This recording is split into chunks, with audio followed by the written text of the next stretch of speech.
Well, this is brilliant. Greetings, comrades. This will be very short.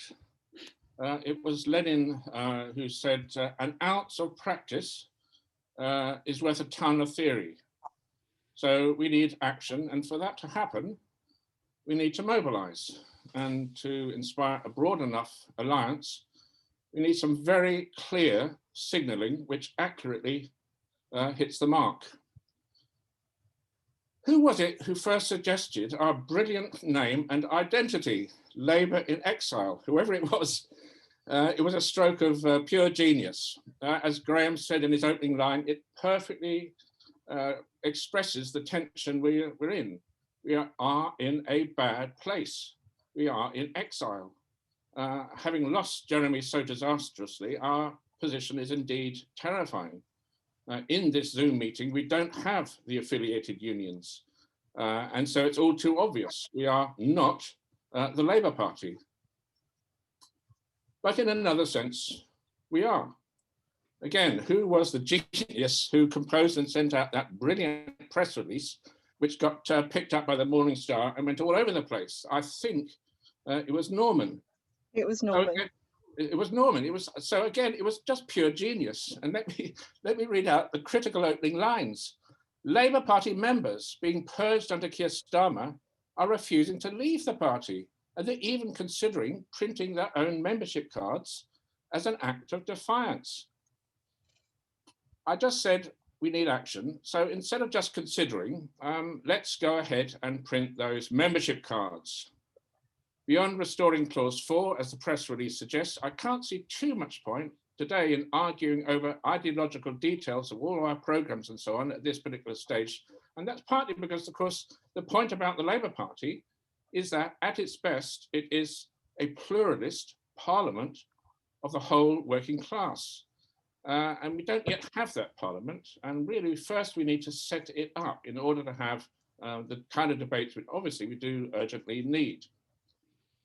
Perhaps the last straw for me, and of course there were many last straws, was Starmer's instruction to party members, to all of us when we're speaking in public, to wear a smart suit and always to stand before a Union Jack.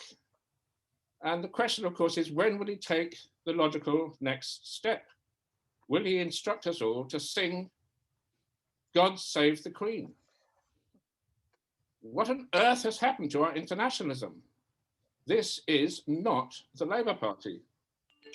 So we need to set things in motion. We need to take to action. We need to organise a well-publicised event, preferably in Westminster, invite photographers and the press, involve all strands of the media, and show that we have printed and are now signing and distributing stacks of very nicely printed, shiny new, bright red membership cards.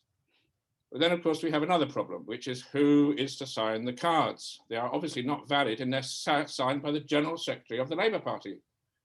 Bit of a problem here is currently we don't have a General Secretary. We only have someone appointed by Starmer.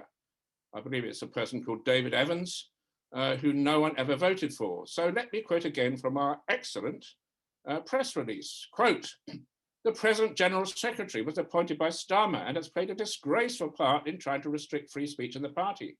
Why shouldn't grassroots Labour members set about electing a new General Secretary, if only as a symbolic first blow in bringing democracy to the party?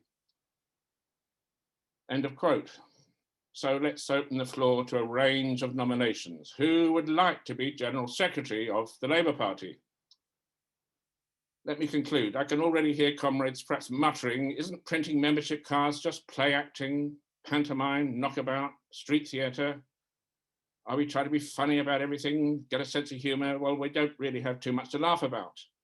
As Graham says, we are in a terrifying situation, along actually, not just with the working class, but with the whole of humanity as capitalism drives ahead with accelerating climate chaos, effectively setting the entire planet on fire.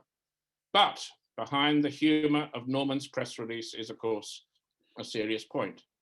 By calling ourselves the Labour Party in exile, we are saying we're not going anywhere.